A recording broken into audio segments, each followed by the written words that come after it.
Olá, gente, tudo bem com vocês? Eu espero que sim. Bom, vindo aqui no canal Mente Aberta para trazer uma reflexão para vocês que faz referência a uma frase que eu me deparei quase nesse instante e parecia até então uma frase de senso comum, uma frase feita sem sentido algum, mas aí eu me demorei nela e entendi o quão que na verdade ela tem um grande sentido para a vida, pelo menos para mim. Pode não ter sentido para a sua vida, pode não vir a ter de fato um significado para a sua vida, mas quando eu me deparei com a minha história de vida, eu vi muito sentido nessa frase e uma densa reflexão sobre isso começou a se desenrolar na minha mente. Resolvi ligar a câmera e compartilhar aqui com você, porque de repente você também pode se identificar com essa reflexão. A frase diz o seguinte: a dor da disciplina, ela é temporária. A dor do arrependimento dura para sempre. A dor da culpa paralisa. Até então, no primeiro olhar, me parecia uma frase até de coach, como qualquer outra aí, e sem grandes sentidos, como eu falei.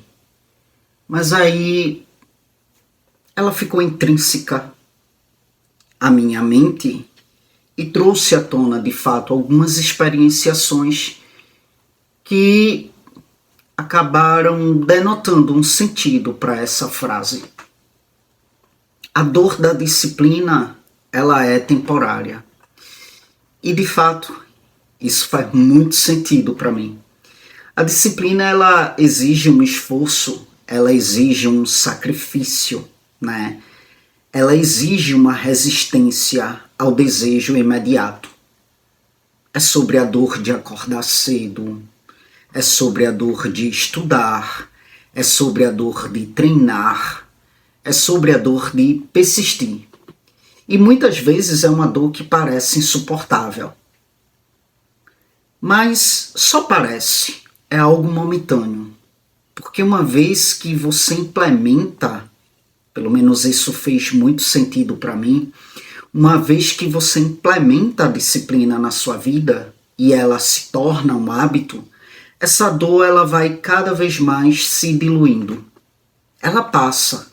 E quando passa, ela deixa uma herança que há de ser o crescimento, que há de ser a superação, que há de ser o orgulho de ter resistido. De ter resistido àquilo que há de ser o desejo imediato. O que seria esse desejo imediato, né? Por exemplo, poxa, hoje tem uma balada, hoje tem uma curtição. Será que eu vou? Pô, tô tão afim de ir, poderia ir, mas amanhã eu tenho que estudar. Tenho que acordar cedo para estudar e tenho que trabalhar também. Tenho atendimentos para fazer. Então, se eu for para a balada hoje, se eu for curtir hoje, eu vou chegar tarde em casa. Logo vou dormir tarde e logo amanhã vou acordar indisposto, muito provavelmente, cansado, com a mente cansada para estudar, para trabalhar. Né? Então, o que é que acontece? Diante da disciplina que se sedimenta na minha vida, eu deixo passar a curtição, a balada e me mantenho em casa para dormir cedo e acordar cedo, disposto para estudar e para trabalhar. Com base na disciplina, eu implementei essa dinâmica. Então, é quando eu penso, poxa, a dor da disciplina de fato uma hora passa, porque ela passa a ser algo natural na sua dinâmica de vida. E poder dar conta de suportar a dor da disciplina é sobre, a longo prazo, poder usufruir da herança que ela deixa, que há de ser de fato o crescimento, que há de ser de fato a superação, que há de ser de fato o orgulho de ter resistido. E aí nos confrontamos, pelo menos eu me confronto muitas vezes com essa dor do arrependimento. E sim, é fato que ela dura para sempre. O arrependimento, ele é corrosivo. Por quê? Porque ele vem quando já não há mais o que fazer. Ele há de ser aquele lamento do e se? E por que fez sentido para mim? Muitas vezes eu olho para trás e eu penso, cara, e se eu tivesse acordado mais cedo para os estudos? Hoje, muito provavelmente, eu estaria cursando medicina ou estaria formado em medicina. Hoje seria um neurocirurgião, que é uma área que potencialmente me fascina. Poxa, e se eu não tivesse acordado para os estudos aos 30 anos de idade? Hoje, com 40 anos de idade, 10 anos depois, eu já estaria muito além do que eu estou. E se eu tivesse me encontrado comigo muito mais cedo, quando estava jovem, muito jovem ainda, adolescente ali, 17, 18 anos, 19 anos, 20 anos no início ali da idade adulta, como que será que eu estaria hoje? Estaria bem diferente do que eu estou. Então, o arrependimento bate, né? E esse lamento do e se, ele se sedimenta.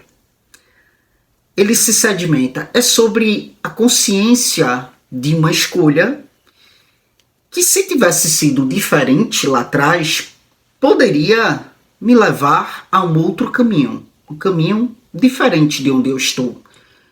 Não que hoje eu me sinta potencialmente em sofrimento no caminho em que eu estou, visto que o caminho em que eu estou hoje é um caminho, sim, de muito prazer para mim, de muita satisfação, visto que eu gosto do que eu faço e de onde eu estou. Mas aí vem aquela coisa, né? Pô, mas eu poderia estar bem melhor. Eu poderia estar naquilo que não só me satisfaz e me sedimenta um prazer, mas aquilo que potencialmente me fascina. Eu poderia estar cursando medicina, ou terminando medicina, ou já formado em medicina, e hoje um neurocirurgião. Então sempre vem essa coisa do e se. Então, enquanto a dor da disciplina nos fortalece, eu penso que a dor do arrependimento nos enfraquece. E tá tudo bem, tá? A gente não precisa ser forte o tempo todo. Tá tudo bem sentir essa fraqueza, tá tudo bem se sentir fraco. E por que a dor do arrependimento nos enfraquece? Porque nos confronta. Nos confronta com o que não fomos, com aquilo que deixamos escapar. E diante disso, cara, mas como que eu fui fraco? E a gente se sente fraco, impotente diante disso, diante da impossibilidade de não poder mais voltar lá e fazer diferente, né? Já a dor da culpa, ela paralisa, né? A culpa é diferente do arrependimento, porque não apenas nos entristece, como o arrependimento, mas deixamos de fazer, nos mantém presos ali ao erro, nos imobiliza frente a uma ruminância, porque a culpa gera ruminância, a culpa gera autoacusação, e muitas vezes é o que nos impede de seguir em frente. A culpa, ela pode ser sim um chamado à responsabilidade. Tá, tive um passado que não foi tão legal assim. Tive um passado em que, cara, deixei muitas coisas escapar. Tive um passado em que eu fui escroto. Mas como que eu posso me responsabilizar? para daí então ser diferente, fazer diferente, seguir um caminho diferente.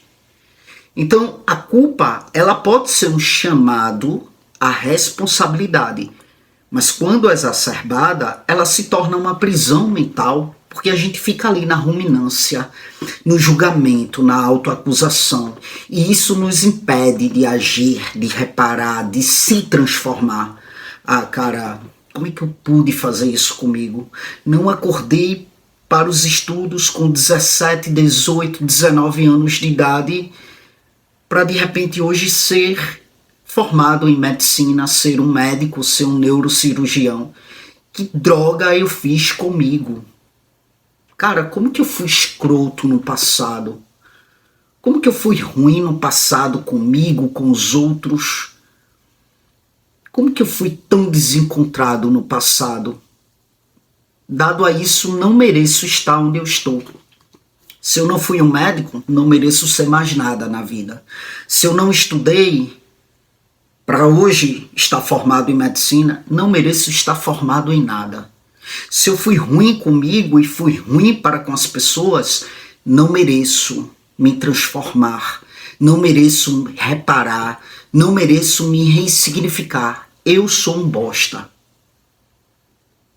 E é por isso que a culpa paralisa. E diante disso, é muito sobre o que é que a gente prefere suportar. É o peso da disciplina que dói, mas que constrói? É o fardo do arrependimento que nos persegue sem solução?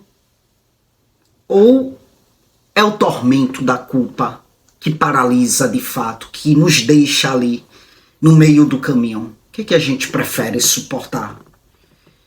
E diante disso, nas minhas reflexões,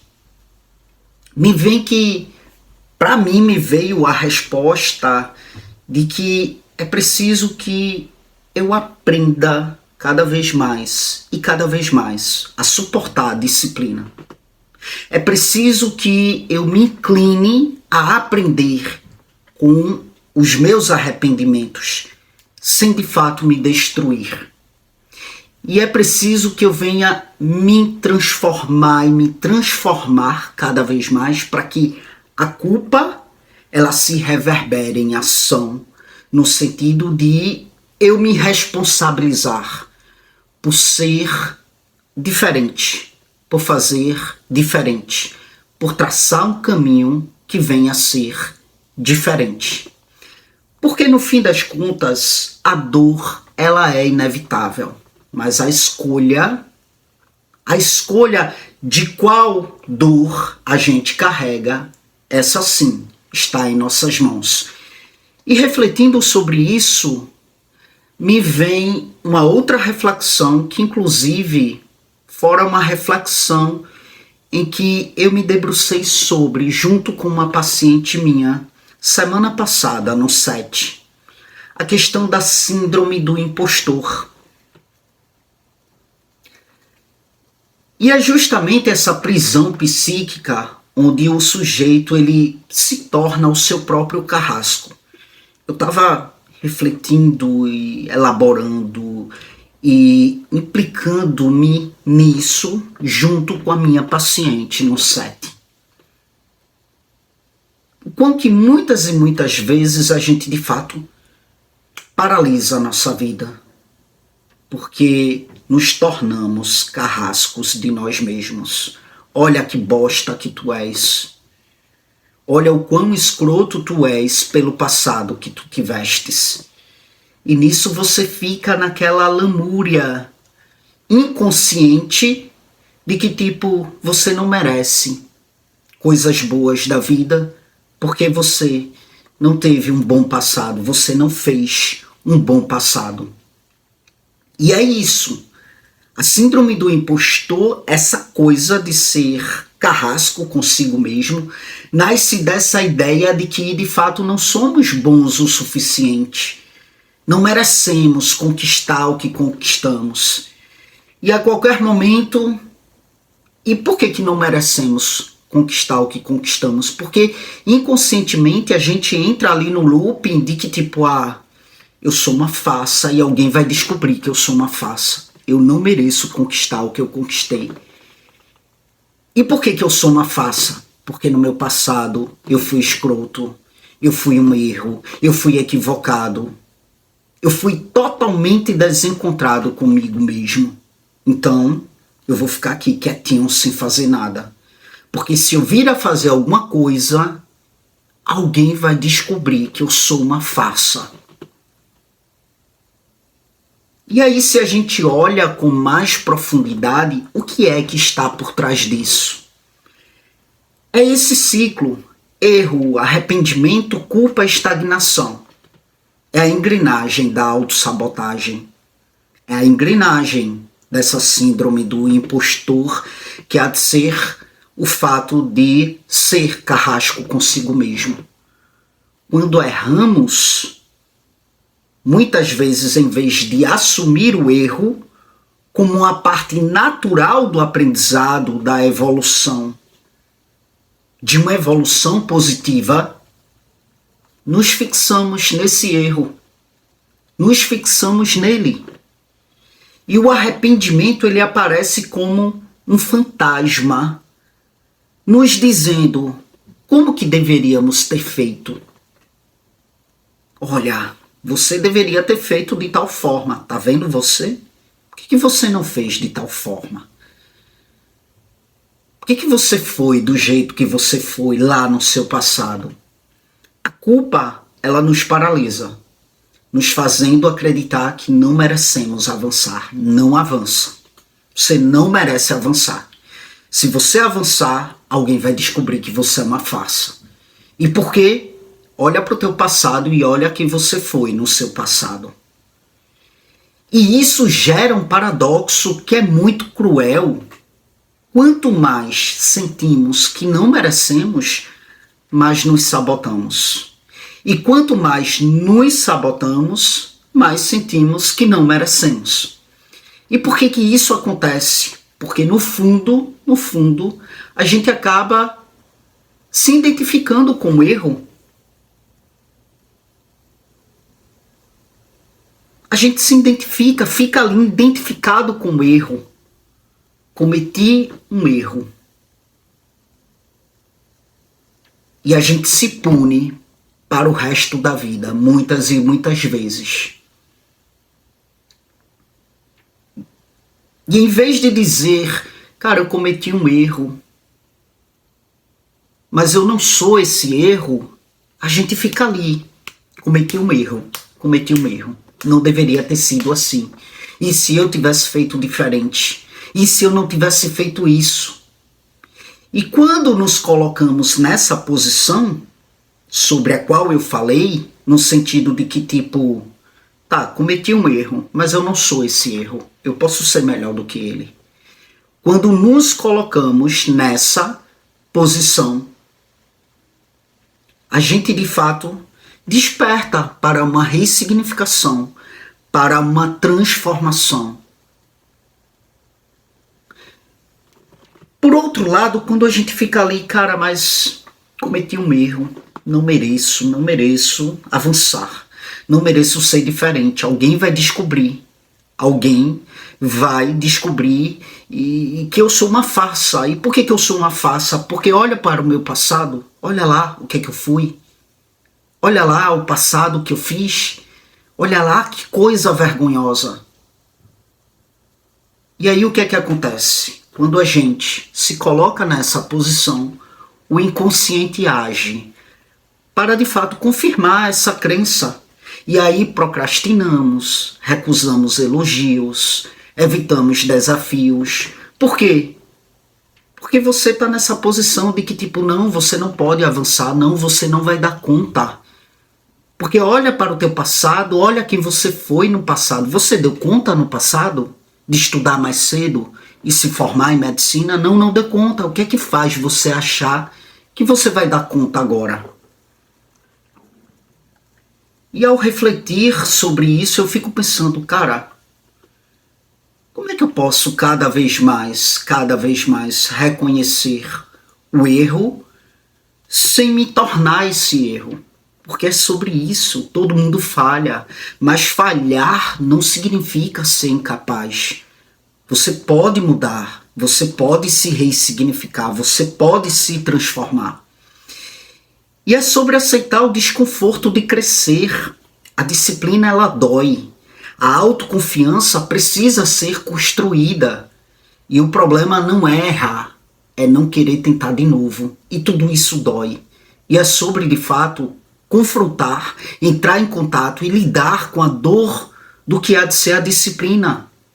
Entrar em contato com o desconforto de construir uma autoconfiança, porque frente a isso a gente se depara com muitos obstáculos, inclusive com pessoas querendo também nos sabotar, nos colocar em um lugar que não é mais o nosso, sabe? Então é sobre se inclinar para de fato ressignificar essa percepção do merecimento.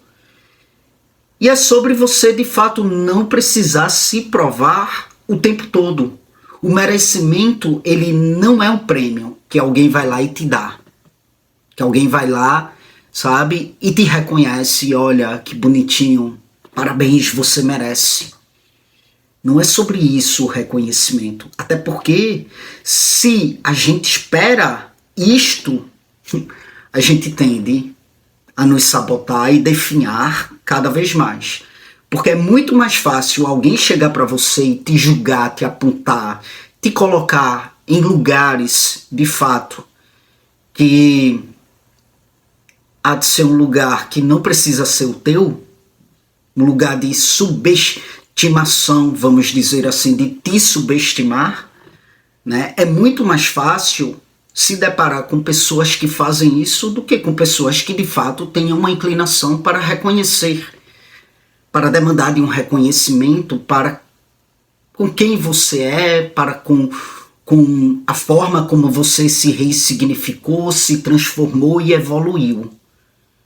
Então é muito mais fácil se deparar com pessoas que estão com seus próprios egos destruídas do que com pessoas que possam ter a inclinação para dizer, poxa, parabéns, você evoluiu.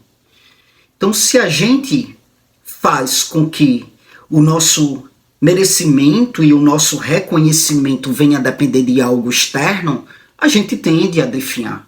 Merecimento e reconhecimento não é sobre isso. É sobre um espaço que você ocupa no mundo, com tudo que você é.